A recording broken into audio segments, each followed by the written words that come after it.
got a property called Warhammer, you can assume that war is never going to end. And it's a good thing, too, because no one anywhere would ever want to play a game called Peacehammer. Well, at least not anyone you'd want to know. Relics just released the latest sequel in its popular Dawn of War series, Dawn of War 2 Chaos Rising.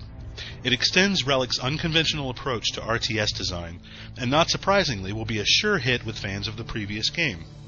And for those of you who didn't like the original game, what's wrong with you?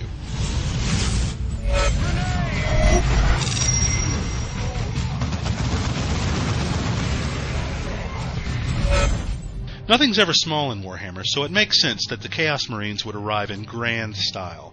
The sequel deals with the sudden appearance of a brand new planet, the creeping corruption of all that's good and pure, and naturally, a terrifying fight against some of the grossest and deadliest demons we've seen in a long, long while.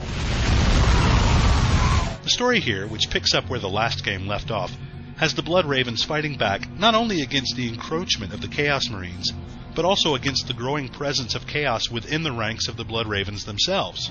During the course of the relatively short campaign, players will experience loads of variety, both in terms of the settings they visit and the objectives they have to accomplish. Each and every level here feels new and fresh, but they're also all tied together with a great story that has a very cool twist that we won't spoil here. Let's just say that when it happens, the story is taken to an entirely new level.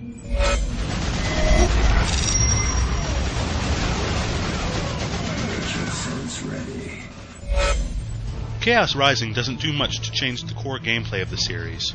Dawn of War plays more like a tactical RPG than a traditional RTS, so you'll be more concerned with managing the individual abilities of your small group of heroes than with building bases and pumping out rocket trucks and Tesla gliders. The abilities are loads of fun, and the interface makes it easy to stay on top of what's going on.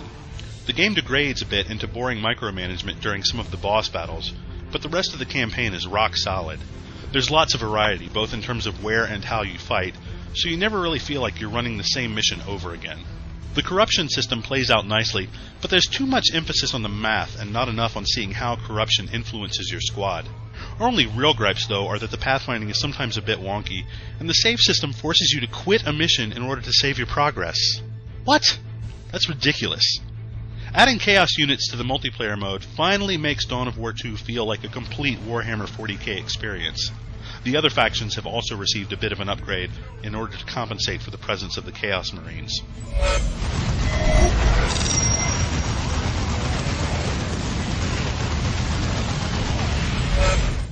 Chaos Rising is for Dawn of War 2 fans. There's no big shock there.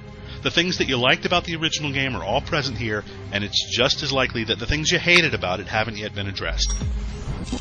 Fortunately, we love the game, so more of the same is alright with us. When you consider the amazing story and the great tactical action, it's clear that the Rise of Chaos is very good news for strategy fans. For the full written review, head over to IGN.com.